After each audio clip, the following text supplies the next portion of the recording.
Mega Man 2 is often considered not only one of the best Mega Man games of all time, but also one of the most important games in the 80s as a whole. It's a game you'll constantly be told is easily one of the greats of the NES, and considering the development behind it, it's easy to see why.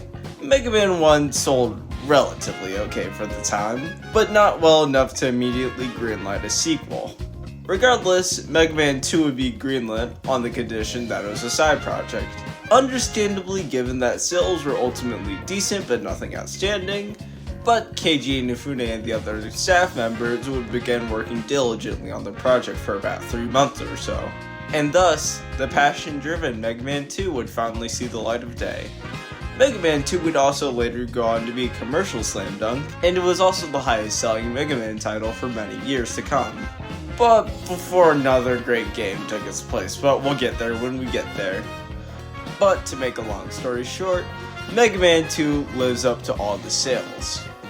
And it absolutely deserves its status as one of the best Mega Man games of all time. As I mentioned previously, Mega Man 1 was a very solid game, but it had issues which made it a little less appealing to some. Already from the start, Mega Man 2 is an improvement on this front. Mega Man 2 takes numerous strides to solve Mega Man 1's most glaring faults. In terms of the basic gameplay, Mega Man controls a fair bit better than previously. I didn't mention this in the Mega Man 1 video, but Mega Man had this weird laggy startup whenever he started moving. This is likely to make inching forward easier, and especially an intense platforming challenge, is something you'd probably want. But that ultimately has a side effect. The responsiveness of Mega Man was not up to snuff, so in Mega Man 2 they outright fixed it. It was never a deal breaker in my eyes, hence why I didn't mention it, but from here on out, in Mega Man 2 and every other subsequent game, this is essentially the default control scheme and it works amazingly. It's a small change, but one that makes the platforming of Mega Man 2 easier to grasp. I found myself undershooting my jumps a lot less than in Mega Man 1, but aside from the slight changes to fundamentals, Mega Man 2 mostly plays the same. Same controls, same general design, all of that is here and accounted for. But Mega Man 2 does have some nice additions, which makes it a slightly more rounded out game. If you thought Mega Man 1 was a little difficult, fear not. Mega Man 2 seeks to solve this issue. First off, starting directly at the title screen, Mega Man 2 has 2 difficulties, normal and difficult.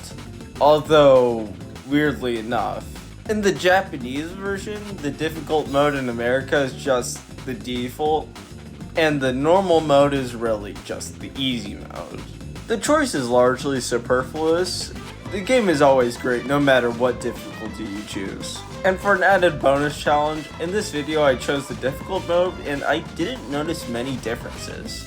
In the normal mode, item drop rate is increased and also damage dealt to enemies is increased greatly, about by 2 times or so units. But just as I said, the difficult mode is how the game was meant to be played.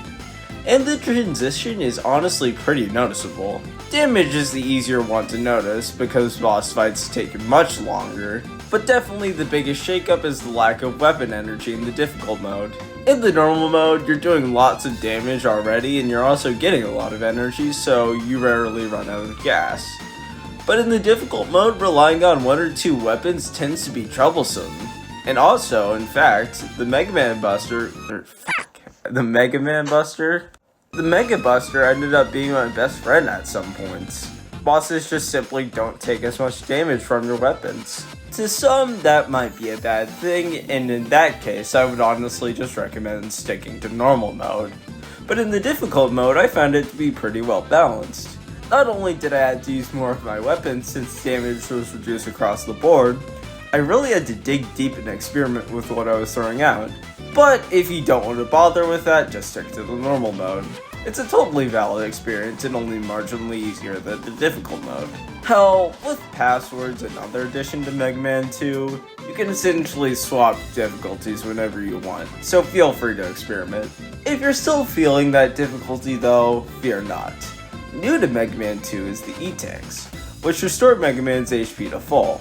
Like the difficulties, these are also introduced to make the game far easier, but these are also available on any difficulty.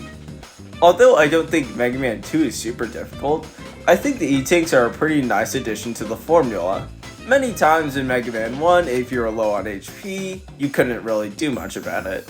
Mega Man 2 fixes this issue, as it gives you some slight leniency for damage taken, but there's also some slight risk versus reward, as E-Tanks are one-time use items. If you die after using an E-Tank, you're back to square one. This can end up doing you in, or even letting you net solid comebacks with more practice under your belt. But arguably, the best part of Mega Man 2 isn't even a gameplay addition. No, it's really the renovated level design which sold me on Mega Man 2. Once again, going back to Mega Man 1, level design was far from bad. It was largely straightforward and pretty fun to play. But this is the one aspect where Mega Man 2 just shits on Mega Man 1 in pretty much every respect. Mega Man 2 just constantly bombarded you with new challenges. Conveyor belts, ice physics, instant death lasers. Mega Man 2 really has a lot of good ideas going around. And of course, Mega Man 2 only sports improvements over Mega Man 1 in almost every respect. The level design has so much more replay value than in Mega Man 1. Each stage typically has some sort of alternate route, or some advantage to it thanks to the improved routing system, or from just inherent skill in the player. For example, in Quickman stage, I thought the instant kill lasers could be a bit too tight at times, but on repeat playthroughs, it's super satisfying to just blast through it with perfect precision. Hell, if you get the flash chopper, you can outright skip it all. And this time, honestly, I actually found it pretty hard to find a definitive worst stage, because even my lesser favorite stages always have at least one or two redeeming qualities to them. And in some cases, those are easily fixed or just nitpicks. In Heatman stage, there's this large disappearing block section which I'm pretty sure nobody likes. But it doesn't matter, since if you get item 2, you can skip past it with no problem. Or in Crashman stage, I thought these platform segments were kind of boring to be honest, but get item number 1 and you can easily skip it. Oh, and speaking of which, unlike Mega Man 1, any additional items you can get are automatically dropped upon defeating a boss, and there's even more of them to boot. These allow you to access some pretty nice goodies once again, but they inarguably add to one of Mega Man's best elements. As these are multi-purpose items, it can make some stages much easier, making each run far more unique in the grand scheme of things. This one change completely reworks the whole routing system of Mega Man. Once again, the weakness chains are prevalent here, but now you have to consider what items you're bringing into the stage. But either way, unambiguously, the best choice is Metal Man.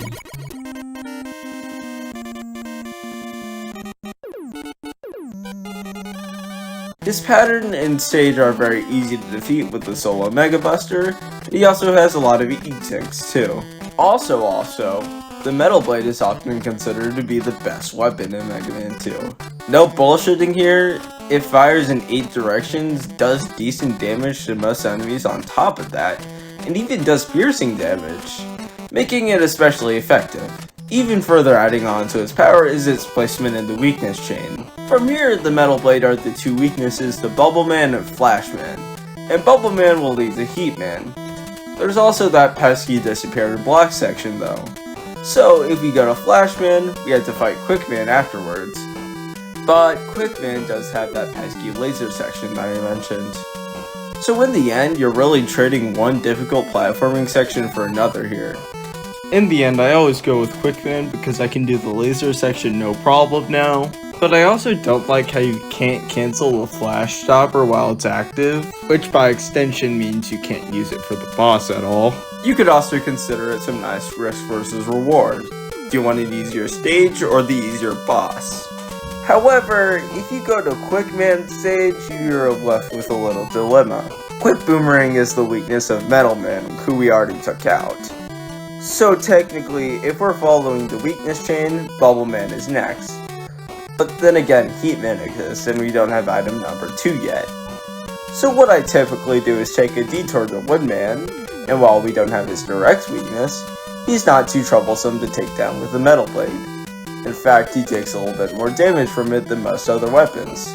So then after that, we go to Airman, who is weak to the leaf shield, and that gives us the item we need to skip the invisible block segment. From here, we can go to pretty much any stage we want. Bubbleman is weak to the metal blade, which leads into Heatman, who is pretty easy either way, and Crashman is weak to the air shooter. Either way, we say fuck you to invisible blocks, and we trivialize the rest of the game. If you haven't noticed yet, Mega Man is probably the most free-flowing of the NES saga when it comes to routing, which I found a pretty nice change of pace. Not only is there more ways to toy around with the weapons, items come into the factor in the routing process, which leads to a small trade-off in platforming and boss difficulty. Hell, now weapons interact more with the environment, and the weapons are some of the most consistently great in the series. Of course, the infamous Metal Blade exists, but I found the other weapons to be pretty solid in their own right. One of my surprise favorites actually ended up being the Quick Boomerang, which is short range but very spammable, leading to a very solid tool to rack up damage with. Then there's the air shooter, which sends at an upwards angle and it even one-shots these stupid pesky armor enemies. Although I did wish some of the weapons were a bit less situational at the same time. Time Stopper especially, which has a one-time activation and it can't be interrupted for whatever reason. Maybe it would be overpowered if you could cancel it on a whim, but it's pretty unintuitive whenever I have to wait to swap a weapon out. Almost all bosses are immune to Time Stopper anyway, so it just feels like a waste of time. Oh, and by the way, you can't shoot while time is stopped, so...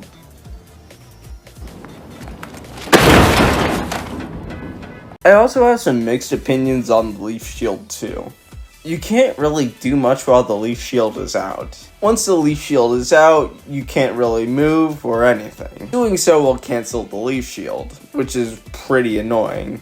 The only option is to remain still or jump, which can be a pretty big pace killer. On the whole though, I do like Mega Man 2's weapons, but I do wish some of them were used a little more. The Crash Bomber is awesome, but I really wish it didn't consume that much ammo. The Atomic Fire is good, but it just takes way too long to fully charge. And the Bubble Lead is just kind of there.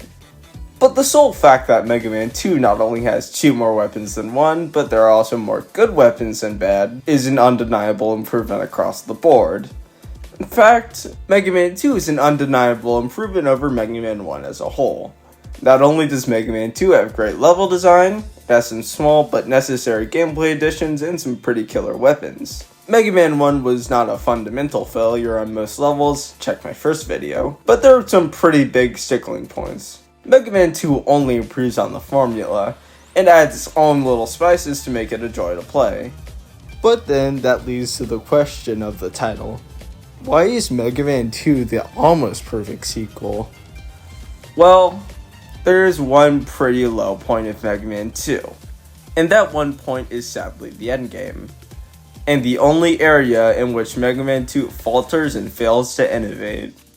But first off, a compliment. In Mega Man 1 there was that really dumb room where you had to get the magnet beam, but in Mega Man 2 you'll have all your weapons by default, so this situation can never occur. And in fact, Mega Man 2 uses these weapons constantly, unlike the shoehorning we saw in Mega Man 1. So, already the Wily stages are an undeniable improvement. As for the level design though, it's kind of mixed. The first stage is pretty good, I'd say, and even better, it sports one of the best songs in the series. I don't really talk about music in my reviews because, let's be honest here, it's not really relevant half the time, but I had to make an exception here, the song is pretty good.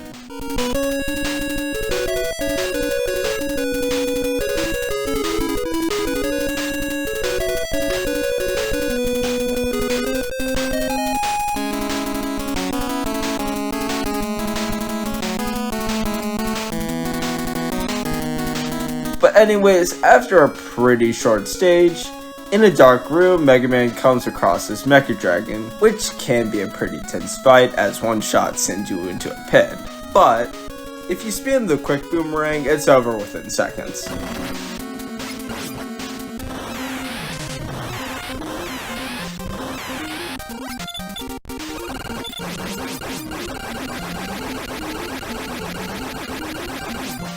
And then there's the rest of the Wily stages, which just fucking nosedive in quality. Well, at least the stages themselves. They're just way too repetitive for my tastes. No real challenging platforming, no real gimmicks or any rhyme and reason to the stage design, and all around it's just not as fun as the main stages. And then there's the bosses, which are essentially the best part of the Wily stages. And thankfully, for the most part at least, the bosses are pretty decent. I really like the Gutsman tank and this transforming room boss or whatever it's called. But that's the thing, for the most part, because seriously I shouldn't even need to say, easily one of the worst bosses in the classic series. Look alive, it's the boob beam trap. Is that how you say it? Whatever. Anyways, the gist of this room is that you have to use the crash bomber to destroy these turrets. The issue is that one crash bomber missed and you have to reset the room. And also the boss kind of hits like a truck too. And also, because weapons don't restock after you die, you're essentially forced to game over as you probably wasted a few shots. Does this sound fun? Yeah, no.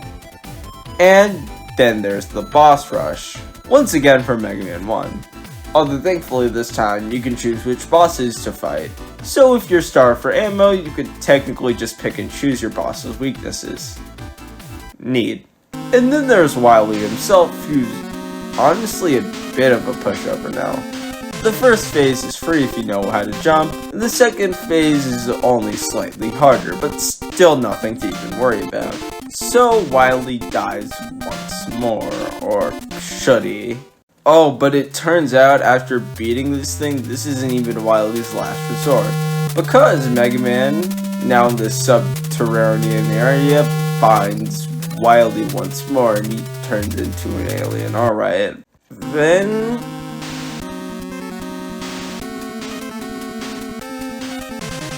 I don't even know how it's. To his credit, the alien is practically invincible. The Mega Buster, Crash Bombs, the Metal Plates don't do a damn thing here. Well, except for one thing, the Bubble Lead? The Bubble Lead is the sole weakness of this alien. Alright. And it has no iframe, so if you're good at mashing, you'll take this thing down within 2 seconds. So after spamming this alien with Bubble,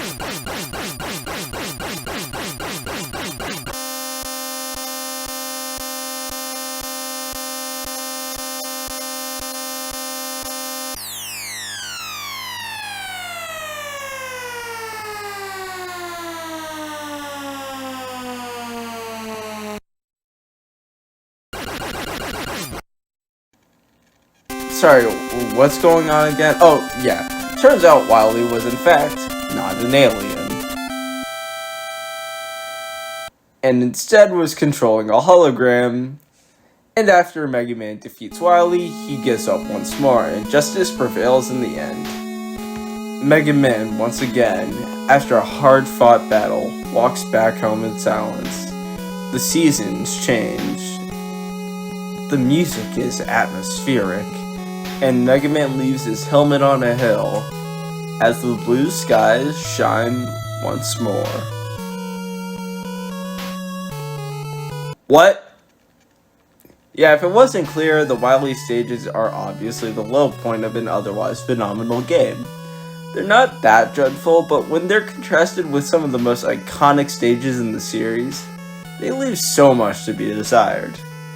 Mega Man 2 is so painfully close to being the best Mega Man game of all time, but the final few stages leave that up for debate.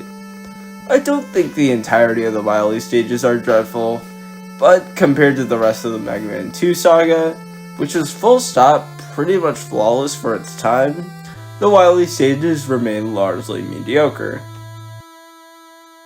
But then again, the Wily stages are a small part of an otherwise fantastic game, because I pretty much have no issues with Mega Man 2 as a whole. I have rarely complained over these past few dozen minutes or so. Mega Man 2 is truly one of the best sequels of all time, and one of the most important games to ever exist. Without Mega Man 2, Capcom would have given up on one of the best platforming series in gaming, and that alone is worthy of praise. But Mega Man 2 goes far beyond being simply good enough like the first game. It becomes, in my eyes at least, a huge step towards the ideal Mega Man experience almost 4 decades later, and one that holds up remarkably well compared to some other NES games, and even beats out some modern games today. With how many copies Mega Man 2 has sold, I think it's pretty safe to say that it'll remain as an all-time classic. This is a great game, no doubt about it. And for me, Mega Man 2 will always be a fun revisit every now and then. And I hold no hesitation that Mega Man 2 is undoubtedly one of the greatest games of all time. Unlike